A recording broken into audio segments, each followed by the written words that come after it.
Final Fantasy. Now that's a name that elicits all sorts of emotions from me. My first experience with the series was with Final Fantasy X on the PS2, and after that I played a friend's copy of Final Fantasy VII. This kicked off a journey of me seeking out and playing through all sorts of JRPGs that I missed out on since I was an N64 kid instead of a PS1 kid. That led to me grabbing several Final Fantasy games from discount bins or used game stores during my junior high and high school years. And one of these games was Final Fantasy Origins, which if I remember right, I only paid $10 or $15 for after digging it out of a Walmart bargain bin. While you might think a teenager in the midst of the 6th console generation wouldn't be interested in some old JRPG with its 2D sprites and simple turn-based combat, that wasn't the case with me. And to be fair, I think there was more overlap like this back then when the average gamer had no problem playing slightly older games or those without as flashy of graphics. At least, it seems that way to me based on my personal experiences and those of my friends. With the PS1 version of Final Fantasy being my first experience with this game, it would make sense that I would cover it for this retrospective. But that's not what's going to happen. Instead, I've elected to cover the PSP version of the game. There's a few reasons for that. Let's get into the why.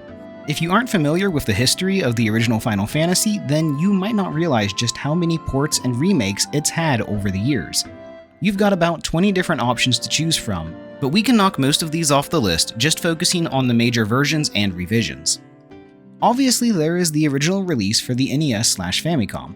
Being the literal first Final Fantasy game, this is important to the series, but not really one that I care to go back and play. At least, not without the restored fan patch that fixes the glitches and bugs in this version while also adding some quality of life changes.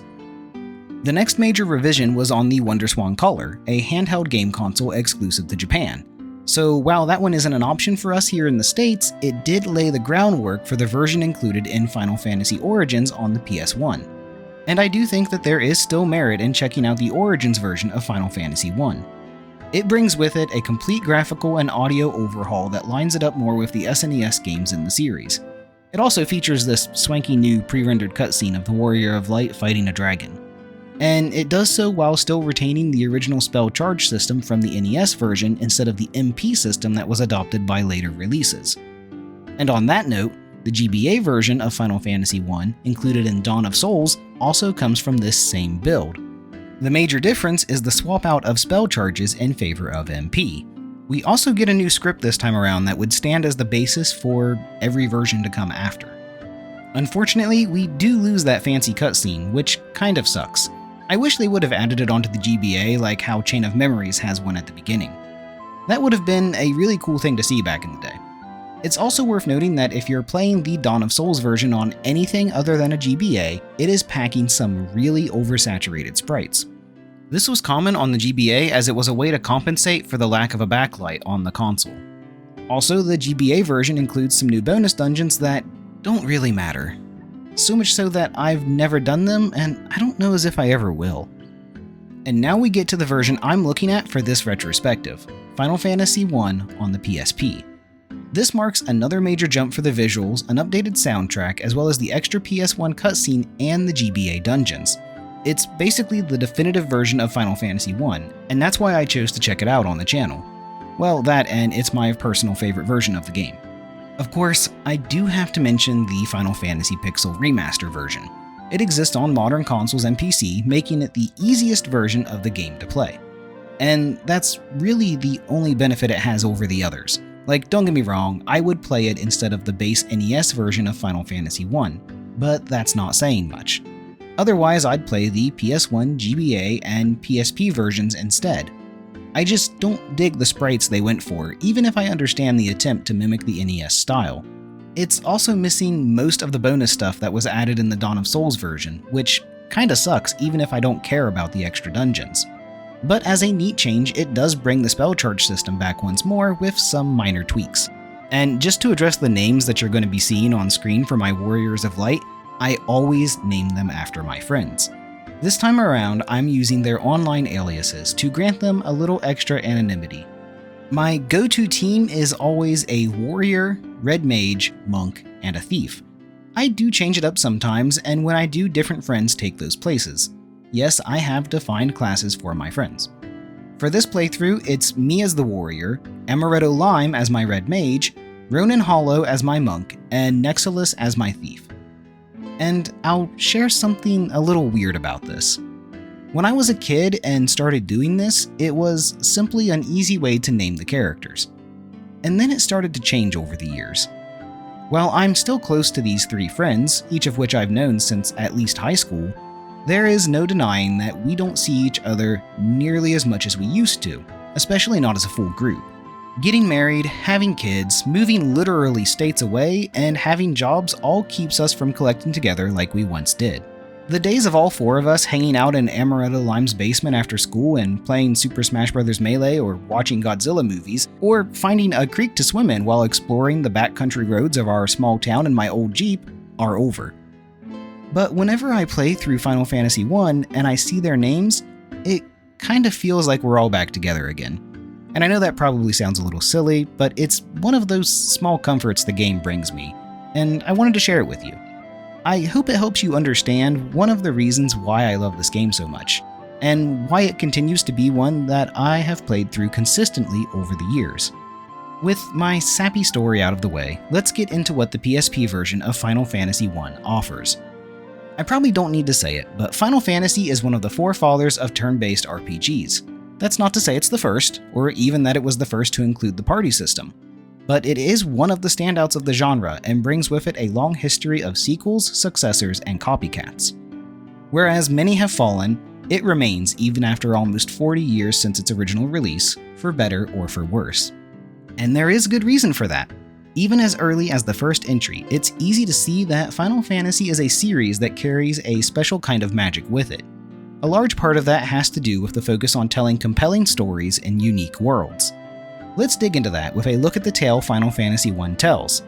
Here is your spoiler warning, and I'll have the time on screen for you to skip to if you don't want to know anything about the story. The world lies shrouded in darkness. The winds die. The seas rage. The earth decays. But the people believe in a prophecy, patiently awaiting its fulfillment. When darkness veils the world, 4 warriors of light shall come. After a long journey, 4 young travelers did at last appear, and in the hand of each was clutched a crystal. I didn't have to read that, but I love this opening. It gets the player going immediately by telling them that the world really is in dire straits, but that the hope of the people remain, before telling us that we are that hope. This somewhat straightforward start creates the formula for many of the Final Fantasy games to come. It fills the player with a sense of duty by telling them outright that the world's future relies on them. Final Fantasy I doesn't let up, as the player is immediately whisked off to Castle Cornelia by a guard who recognizes the Warriors of Light. See, the kingdom has a problem, and his name is Garland. Once a brave knight of the king, Garland has betrayed Cornelia and fled with the king's daughter, Princess Sarah. The king asks that we save his daughter in return for his aid on our journey. We agree and set off for the abandoned Shrine of Chaos that Garland has made his base. When we reach the shrine, Garland reveals that he intends to trade the life of Princess Sarah for the kingdom of Cornelia. A battle ensues, and despite the disgraced knight's best efforts to knock us down, we remain standing as the victors over Garland. With this task complete, we return to Cornelia alongside the princess. Our success convinces the king that we are indeed the 4 warriors of light spoken of in the prophecy made by the sage Lucan. His Majesty recites it to us so that we may know what lies ahead in our journey. When darkness veils the world, 4 warriors of light shall come. If they cannot gather the shards of the light, the darkness will consume all. The 4 crystals will never shine again. With this prophecy revealed, the king tells us to head for the continent north of Cornelia, for he has heard that there lies one of the 4 crystals that must have its light returned to it. He also has the bridge leading to the continent rebuilt in exchange for saving Princess Sarah. She also grants us a lute that has been handed down through the royal bloodline for generations. After the Warriors of Light depart the kingdom of Cornelia, they look back to the castle. The sun rises on a new day, and the 4 prepare to face their destiny as this new journey begins. And here is where we are introduced to how Final Fantasy opens up its world for exploration. Players will gain access to new areas, but won't be able to move forward until they complete certain quests. This is excellent as it gives the player a sense of freedom while still pushing them towards story progression. Case in point is what happens after we cross this bridge. The game will allow us to walk around and familiarize ourselves with this new area, including a quick visit to the cave of Matoya the Witch, who is missing her crystal eye and is thus blind. After that quick stop, the game uses geographical features, such as mountains, to push the player toward the harbor city of Bravoka. It's here that we meet Bike, or Bike A? I'm not really sure how to say his name, but that doesn't matter. What does matter is that this pirate captain is being a general nuisance to the city with his gang, and it is up to us to stop him. After we take down Bike and his band of pirates, he gives his ship to the 4 Warriors of Light. With this, we can now explore a large area of the inner ocean. Yet again, this builds on the sense of freedom that players have, allowing them to explore and search for docks where they can take their new ship. The first dock that players are likely to find is in Elfheim. Once here, our 4 heroes learn of a curse that was placed on the village by the dark elf Astos. This has left the prince stuck in a magical sleep for 5 years. Talking with the servants of the castle reveal that Matoya can create any kind of potion, maybe even one that could wake the prince. But she can't help right now due to being blind. With no other leads, the 4 Warriors of Light set out to find and defeat Astos.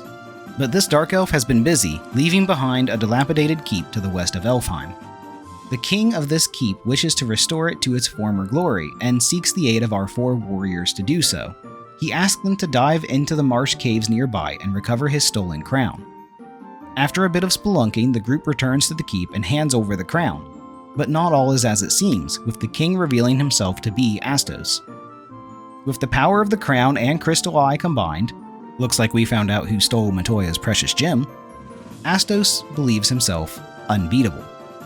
And while he is a dangerous boss with access to the death spell this early in the game, he doesn't take too much damage before being defeated. With the crystal eye in hand, we return to Matoya, bringing back her sight and earning a jolt tonic for the good deed. Of course, we can't leave without the witch insulting our appearance. I guess pretty boys just aren't her thing. No matter the case, we return to Elfheim and use the jolt tonic to wake the prince from his slumber. Once doing so, he tells us that his family has held the mystic key for generations, waiting to hand it over to the Warriors of Light. We accept this magical key and start rummaging through the royal vaults of Elfheim and Cornelia for anything that can help us on our quest. Fortunately, the Kingdom of Cornelia has been hanging on to some nitro powder, which we know the dwarves have been looking for to blow open a new canal that would connect the inner sea to the larger oceans of the world. We hand it off to them and let them create the canal, allowing our group to now truly explore the world of Final Fantasy I, which I'll note is never given a proper name. This sees us next land our ship at the port of Melmond. It's here where we truly start to see the effects of the decaying Earth. The town of Melmond has a more yellow and sickish look to it as compared to the green areas we've been to so far. And its people will flat out tell you that the Earth crystal losing its flow of energy is responsible for this decline. The citizens of Melmond call on us to go and defeat a vampire that has taken over the Cavern of Earth. He's using his powers to block the flow of energy from the Earth crystal, which is why the Earth is starting to decay. We agree and make our way to the Devil's Tail Peninsula, where the Cavern of Earth is located. After fighting through the hordes of monsters guarding this cave, we meet with the vampire stopping the flow of energy from the Earth crystal. We defeat him while also recovering a Star Ruby in his possession. The Star Ruby grants us passage by a giant in a nearby cave, which opens the way to a sage's home in the mountains. He tells us that our work in the Cavern of Earth isn't yet complete. The vampire was only the servant of a more malicious entity living deeper within the cave. He gives us the Earth Rod, which we use at the altar behind the vampire's den to gain access to the lower levels of the cavern. Here we discover the Lich, the Fiend of Earth, feeding off the energy of the Earth Crystal. This is the first real boss battle of Final Fantasy, as the Fiend can cause major damage with his ice spells, while also affecting the entire party with the sleep status. But we have our own magic, and plenty of muscle to spare, which is more than this bag of bones can say. With enough buffs and damage, the Lich is defeated and light is returned to the Earth Crystal. With that, we have finally restored power to one of the 4 crystals of this world, putting us one step closer to lifting the veil of darkness that hangs over this land. After many days at sea, the Warriors of Light find a dock and path that lead them to Crescent Lake. This is the home of the Circle of Sages, which provide them with further insight into the ruin of the world and how to stop it. The fall of civilization started 400 years ago when the Fiend of Air appeared in the northern continent. 200 years later, the Fiend of Water appeared and stole a light from the sea. Together, these two laid waste to the northern continent. The four Fiends of Chaos only awaken every 200 years, with the Earth Fiend having been the most recent one to do so. However, our defeat of the Lich disturbed this order of events, resulting in the Fiend of Fire waking 200 years early. The sages, led by Lucan, gift us a canoe and tell us that the Fiend of Fire awaits in the nearby Mount Gulg. Traversing the rivers surrounding this volcano, we find our way into the mountain. After a grueling journey through its lava-filled corridors, we stand face to face with Maralith, the Fiend of Fire. She favors physical attacks over magic, making her a threat to mages with her high single-target damage, but her flurry of sword strikes isn't able to overcome the combined might of our heroes. With the light of the Fire Crystal restored, our heroes set out for the northern continent, where the last two Fiends of Chaos await them. This leads them to the Citadel of Trials, a tower where their courage is tested. After climbing to the top of the tower, fighting enemies all along the way, they recover a rat's tail. Yeah, I know, it sounds strange, but we're gonna hold on to it anyway. It came out of a chest, so it must be important. But now our heroes have a problem. There's no clear place for them to land their ship in the northern continent. At least, not anywhere that would take them further into their quest. Our heroes have heard rumors of a ship that was able to take to the skies, and they return to the southern continent to find it. There they discover a levistone hidden in the ice cavern near Mount Gulg. After gathering more information from inhabitants of the southern continent, the group learns that the ship was buried in the Ryukon Desert. Using the levistone, the warriors summon forth an ancient airship created by the Lufenian scientist Sid. The Lufenian were a highly advanced race that lived in the skies. However, they were destroyed 400 years ago when the Fiend of Air took their flying castle for itself. They are also the ones responsible for the prophecy that the Warriors of Light would appear and save the world from darkness. With this airship, the four warriors discover a series of islands home to dragons. Their leader, Bahamut, recognizes our courage through the rat tail that we hold and grants us new forms fitting of our bravery and strength. I go from a warrior to a knight, Amaretta Lime transforms from a red mage to a red wizard, Ronan Hollow changes from a monk to a master, and Nexilus upgrades from a thief to a ninja. These class changes bring with them new powers, granting the knight the ability to cast some white magic, expanding the spells available to the red wizard, offering the master even more physical power than before, and the ninja gains the ability to cast select black magic spells. With these newfound abilities, the Warriors of Light set out once more to stop the fiends on the northern continent and restore the power to the crystals. This sees them stop by Gaia, a town secluded in the mountains. The people here speak of a fairy that can retrieve oxyale from the spring, allowing users to breathe underwater. However, the fairy has gone missing. We also discover another town called Lufenia, where the inhabitants speak a language that we can't understand. Eventually, the group discovers the town of Onrak. The people here once lived in the Onrak Shrine before it was sunk by the Fiend of Water 200 years ago.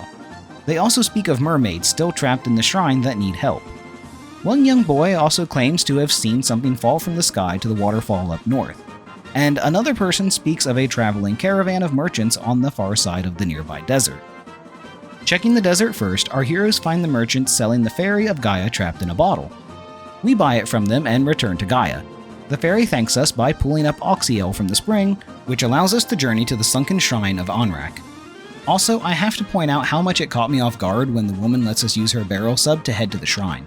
She was evidently dead the whole time, with the implication that she tried to use the sub and perished as a result, only sticking around to prevent anyone else from dying while using her ill-thought contraption. Our adventure through this sunken shrine sees us uncover treasures galore that have laid in the ocean's depths for centuries. That includes the Rosetta Stone, which can be used to learn the language of the ancient Lufenian. At the center of this temple is Kraken, the Fiend of Water. While this Master of the Sea may have once reigned over this temple, keeping the mermaids captive, he falls to the resilience of the Warriors of Light. Now that the water crystal has its light returned, our heroes head out in search of Un. His brother in Onrak said that he could learn the language of the Lufenian if only he had the Rosetta Stone. This sees us return to Melmond, where Un is, and he teaches us the language after studying the Rosetta Stone. If only it really was this easy to learn a new language. But it is with the help of our sponsor, Rosetta Stone. I'm just kidding, this channel is still way too small to land sponsors. But you can help change that by subscribing. With this new gift, we return to Lufenia because these guys were obviously Lufenians even if we couldn't understand them. Now that we can speak their language, they provide us with a lot of extra details about the four fiends. That includes revealing that they learned there was another force behind them, at the cost of 5 of their warriors being turned into bats and going missing. One also provides us with the Chime, a special item that can be used to access the Mirage Tower. This is a gateway that leads to the flying castle taken over by Tiamat, the Fiend of Wind. While we try to use the Mirage Tower to reach the flying castle, we're missing one key component, a warp cube. Now wait a second, didn't that kid back in Onrak mention seeing something fall from the sky? Sure enough, we check out the waterfall and find a hidden cavern with the warp cube inside. Now we can continue on our quest to restore the light of the crystals. While fighting our way through the beasts that have overtaken the flying fortress, we run into some rare items once more, including the legendary metal adamantite. I'm pretty sure I remember a dwarf that wanted to use this to create an ultimate weapon. We'll have to get back to him once we're on solid ground once more. As we approach the wind crystal, we again run into one of the 4 Chaos Fiends. This time around, it's Tiamat that seeks to stop us. This horrible, multi-headed dragon wields great elemental powers, and she's dead. Okay, so just to address this real quick, stacking temper and haste on monks/masters absolutely breaks them in the original Final Fantasy. Case in point, Ronin Hollow just slammed Tiamat for over 2,100 damage, and her max health is only 2,400. This is something I learned about when playing the Dawn of Souls version of Final Fantasy I, and I've been abusing it ever since. And it's great because you pick up Temper in Provoka, the 2nd town of the game, and Haste in Elfheim, the 3rd town. That means you can make use of this strategy really early on. It gets even more ridiculous after the Bahamut class up because the ninja also gains access to these 2 spells. Getting back to our story, the Crystal of Wind regains its light, marking the end of the 4 fiends. But our quest isn't over just yet. We return to Crescent Lake to speak with the Circle of Sages once more. They inform us that the 4 fiends were sending the power of the crystals back in time 2,000 years to another entity, and this same entity has trapped the world in a time loop. They tell us to seek out the nexus of this energy, which lines up with the 4 temples. This takes us to the Chaos Shrine, the first dungeon of the game where we saved Sarah from the fallen knight Garland. And inside this temple are 5 bats, who are the Lufenian warriors we heard about earlier. They were unable to speak before due to the curse of the 4 fiends, but with that evil destroyed, they can now aid us in our journey. With the light of the 4 crystals that we hold, we can channel power into the black crystal at the center of the temple. Doing so will create a vortex that will send us back in time 2,000 years to destroy the time loop. Back in the past, we progressed through the Chaos Shrine in its full glory. Its halls are filled to the brim with monsters, as well as a dead end. Strangely, the loot gifted to us by Princess Sarah reveals a hidden entrance. It's here that we run into the past versions of the 4 fiends. We defeat them all once again and make our way to the final chamber. Waiting for us there is Garland, the knight that captured Sarah at the start of the game. He reveals that when the 4 warriors of light killed him, he was sent back in time with the 4 elemental forces harnessed by the fiends. Once in the past, Garland sent the 4 fiends to the future to ensure that he would be sent back to the past. In doing so, he created a time loop that allows him to live forever. With the power of the 4 fiends in his possession, Garland transforms, becoming the being Chaos. This is the hardest battles our heroes have faced yet. Chaos doesn't play around with strong spells that hit the whole party, as well as making use of single target attacks that deal incredibly high damage.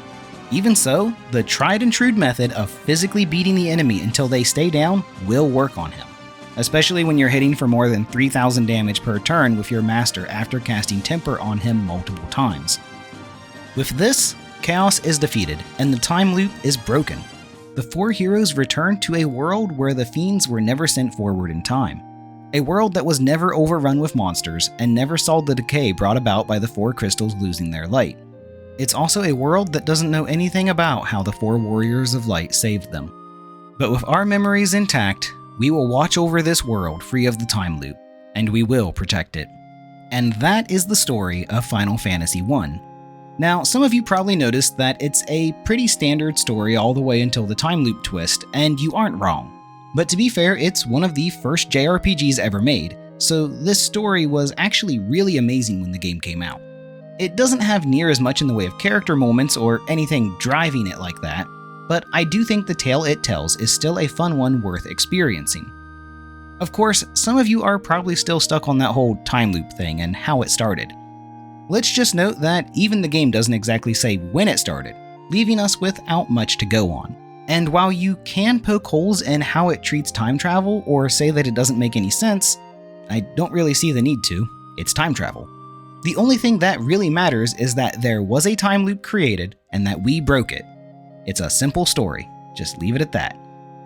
However, there are a few other tidbits that are interesting to note and don't get brought up much. For example, when you return to the Circle of Sages after defeating the 4 fiends, just about all of them have new dialogue. And some of what is revealed are things that are worth pondering. That includes the fact that the Warriors of Light haven't always been trapped in this time loop. One sage notes that we wouldn't have any memories of this, but before we wandered into this land, time flowed normally for us. But that flow of time has become warped for us here in this time. Now, I'm just spitballing here, but this sounds like our characters weren't trapped in the time loop before we started playing the game. This implies to me that the time loop was created without the 4 Warriors of Light killing Garland, and that they are only now interfering with the time loop. To be clear, this doesn't necessarily clash with the story we're told. Garland recognizes us as his killers when we return to the past, but that's during this version of the time loop. It could be in a prior version he was killed by royal knights sent to retrieve Princess Sarah or something similar. Obviously we can't say for sure, but these loose threads are one of the things that I enjoy, as I find it fun to theorize about what could have happened. You can also interpret this in a completely different way. This dialogue from the sage suggests that the 4 Warriors of Light are actually us, the player. It's a more meta reading, but it implies that our 4 Warriors of Light didn't exist in this world before we inserted the cartridge, disc, UMD, what have you, into the console to play the game. With the game beat, we won't revisit this world again as our journey is complete, but we will continue to watch over it as it sits on our shelf, fulfilling the duty first given to us at the start of the story. The same holds true for Garland's fate. We're told at the end of the game that he still lives in the world free of the time loop. Is he still a fallen knight? Will he still capture Sarah? Or will he remain loyal to the King of Cornelia? There's no clear answer, but I choose to believe that this version of Garland will hold fast to his duties as a servant of the king. I could see how some might want this game remade and fleshed out a little bit more like how Final Fantasy III was for the 3DS, and I hope that doesn't happen. I worry that it would change the core of the game too much, like giving personalities to the 4 Warriors of Light, or even changing the story to only being 1 Warrior of Light. Neither of these would be ideal, as the game really works best when the 4 Warriors of Light are a vehicle for the player. But I will say that fleshing out the side characters that show up could be fun. Adding a little extra personality and increasing the amount of dialogue might help flesh out the story, and that's something that I could get behind, so long as the game didn't become bloated as a result. But to be clear, I don't think it's needed. I guess there is one minor change I would like, and it would be each of the Warriors of Light holding up their small crystal when restoring light to the large ones. As it is now, the first party member, so the warrior in our case, holds up the crystal each time. It slightly takes away from them being a party of warriors when every major moment only focuses on the same one. But now we move on to the gameplay of Final Fantasy. If you've somehow avoided anything about turn-based RPGs, then Final Fantasy is a great starting point, and I'll get you up to date on what to expect. When players start a new game in Final Fantasy, it gives them the option to name and change the class of the 4 Warriors of Light. Let's dig into those classes with some quick summaries. The warrior is a user of heavy weapons and armor that gains access to low-level white magic when he becomes a knight. This is the guy that you want at the top of your party, as enemies are more likely to attack characters depending on where they are in the order from top to bottom. He deals decent physical damage and has the best physical defense of the classes. Next is the monk, which is a class dedicated to doing loads of physical damage. These guys are also low maintenance as they won't be able to wear all of the expensive heavy armors, and they also don't require a weapon. When he becomes a master, his attacks become even more devastating. These guys are great for first-time players. Our thief comes with a high speed stat, allowing him to more easily dodge attacks and land physical hits on enemies. He's also able to escape from battles easier than other characters, which is handy if you find yourself low on healing while trying to get back to a town. After becoming a ninja, the thief gains access to most weapons and armor, as well as the low-level black magic spells. We're moving away from the physical characters now as we talk about the White Mage. White Mages are masters of White Magic, which is where you'll find loads of support and healing spells. They can also deal damage to the undead, and once they become White Wizards, they gain access to the ultimate White Magic spell, Holy. The Black Mage is the opposite of the White Mage. He controls Black Magic, which is filled to the brim with damage spells. However, he does have some really handy support spells, such as Temper and Haste. Upon changing to a Black Wizard, he gains access to Flare, the ultimate Black Magic spell. And closing us out is the Red Mage, a jack of all trades. He can equip many of the same weapons and armor as the warrior while also having access to white and black magic.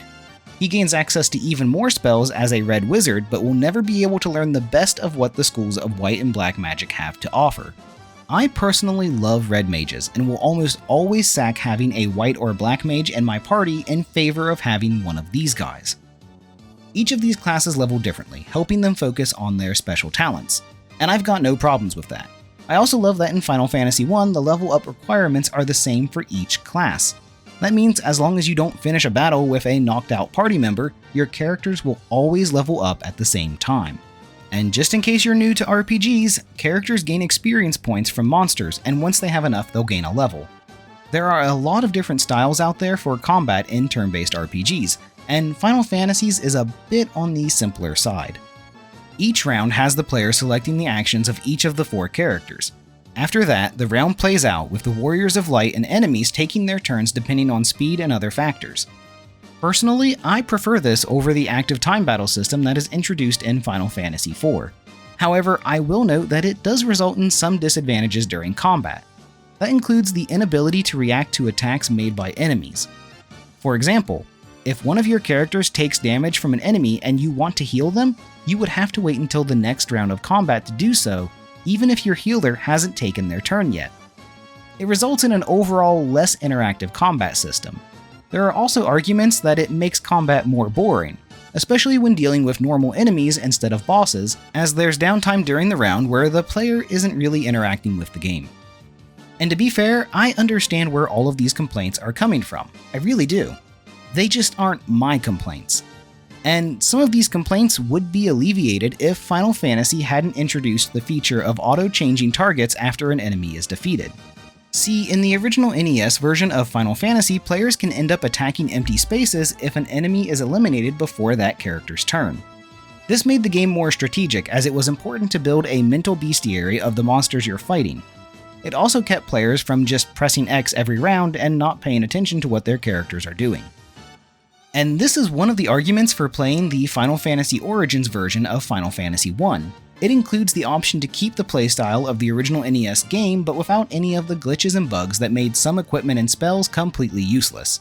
It's also worth noting that the NES version of Final Fantasy I has a level cap of just 50, as compared to 99 starting with the PS1 and every version after.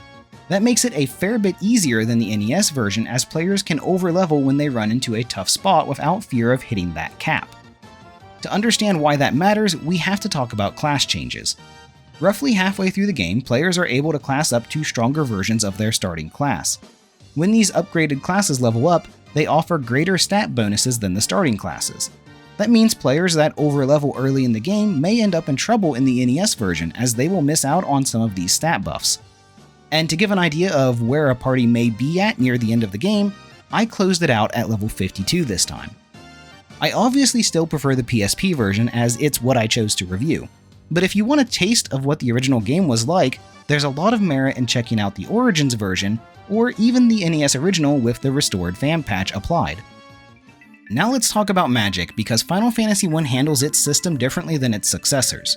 Instead of learning magic as characters level, players will have to buy scrolls that teach the spells to their characters. These scrolls also disappear on use. On top of that, magic comes in levels.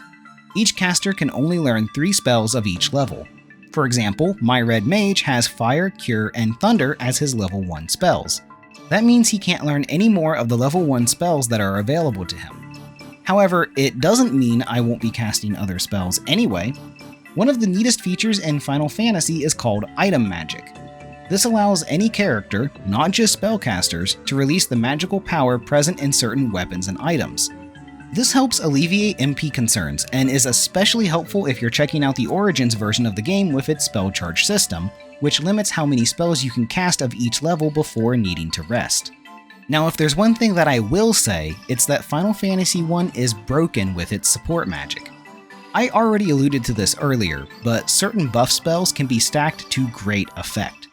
Temper, which increases attack damage, can be stacked multiple times on the same character. Combine that with Haste, which doubles the amount of attacks per hit, and things can get out of control really fast. As in, nothing in the game will ever challenge you again out of control. If you do this with a monk in your party, be warned that it's going to limit some of the challenge of the game, and that may also hurt your fun. Moving on, I want to take a minute to talk about how well crafted the world of Final Fantasy I is. And no, I don't mean the lore or anything like that. I mean the actual world itself, as in the map. This is going to be a bit spoilery for the first quarter of the game, but I have to talk about just how great of a job the game does leading players to their next objective while still giving them a sense of freedom. This is the world map of Final Fantasy I. Players start here, Cornelia. Our first mission is to take down Garland at the Chaos Shrine. A quick look around shows us a broken bridge, and then we're led to the shrine north of the kingdom. After this, the game opens up the world a little bit more when the bridge is repaired. This gives us the chance to explore, potentially discovering Matoya's cave up north. But it doesn't give us so much freedom as to get lost. It's a small taste. Instead, the only other place that we can go is Pravoka. It's here where we get the ship, which yet again opens up more of the world to us. There's now all of this ocean to explore. But you're not likely going to do that. When you take the ship out, the area is confined at first, encouraging the player to follow along one of the shorelines. Well, we already know what's above as we just came from there, which incentivizes us to check the south instead. And that will lead us directly to the dock north of Elfheim, the next destination in our quest. This pattern continues all throughout this area of the Final Fantasy I world, with exploration offering a feeling of freedom while secretly pushing the player forward. And what about when we finally escape this landlocked sea? The same map design philosophy continues. As you leave the inner sea, there are shorelines going up and down, but that's not what catches our interest. After all, at this point in the game, we've already seen the swamp to the south and the mountain to the north while on foot. But wait, there's another piece of land that we can immediately see. Where does it go? That small island acts as a perfect guide leading the player to Melmon, which puts us on the path to the Earth Crystal. Now, I'm not saying that you won't get lost every once in a while in Final Fantasy I, but its map is very cleverly designed to avoid this by appealing to players' instincts and curiosity. Maps in other Final Fantasy games follow this same design structure, but none of them are able to execute it quite as well as the original. Getting to the graphics of Final Fantasy I, this is one of the things that makes the PSP version shine. It comes with a whole new coat of paint that includes immaculate sprites and backgrounds. However, there are a few instances where I think the sprites from the WonderSwan PS1 GBA version look better. That includes the monk, who looks much cooler with his open shirt design over whatever this tube top thing is, and that counts for the master design as well since it's just that plus a cape. I also like the red mage in the WonderSwan style more. The PSP version removes his gold trim, only to add it back when he becomes a red wizard for a more clear upgrade, but taking away from the original design wasn't the right choice. Finally, why is the ninja red? I get he's red in the NES version, but the WonderSwan redesign makes so much more sense keeping him green alongside his thief collars. It gives each of the characters a clear collar pattern and identity, and that's somewhat less true in this PSP remake. And if we're going to talk about minor gripes I have with graphical changes over the different versions of Final Fantasy, we have to mention the degradation of the Flying Fortress. In the NES version, this is a full-on space station with stars visible in the background and a mechanical look to it. But later versions of the game changed this to make it simply a flying castle in the sky. I think the space station idea is so much more interesting, and it lines up better with Warmech, the first super boss of Final Fantasy, which can literally nuke players. On the flip side of that, I do understand that the flying castle look lines up much more with Yoshitaka Amano's original concept art, but it just isn't as fun to me. And on a similar note, why did they go with this as the Warrior of Light's design? Amino made an alternate version with different colors that matches better with the warrior class as it's already in red armor. It just makes sense to me that this would be the guy we see as the Final Fantasy I mascot, not this guy. Granted, the sprite art of Final Fantasy games not following the concept art is borderline a tradition at this point, but I think you get where I'm coming from. And of course, all of these are fairly minor complaints, all things considered, especially when you get such beautiful enemy sprites in the PSP version of the game. That's doubly true for the major bosses of FF1 with their massive sprites that take up half the screen. And while I don't even know if I need to mention it, the soundtrack of Final Fantasy is amazing. The prelude, the battle theme, victory fanfare, many of the most memorable songs in the series, or even gaming in general, debuted in this first game. And the PSP version brings with it updated versions of these songs that perfectly match with the new visuals. Overall, Final Fantasy I is still an amazingly good game to play today, especially if you're checking out the PSP version.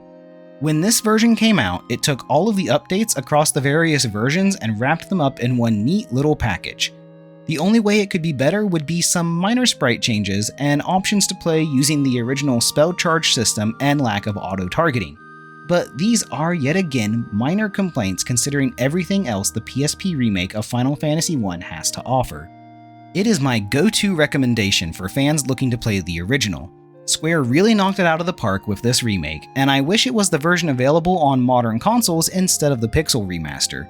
Or at least offer both of them. It can't be that hard, can it, Square? Thanks for checking out my retrospective of Final Fantasy I. It was quite a task getting this video made, but I hope you all enjoyed it. And if you'll allow me to bend your ears for just a couple of seconds longer, I will quickly plug my memberships for the channel, which start at 99 cents a month. Thanks again, and until next time, take it easy.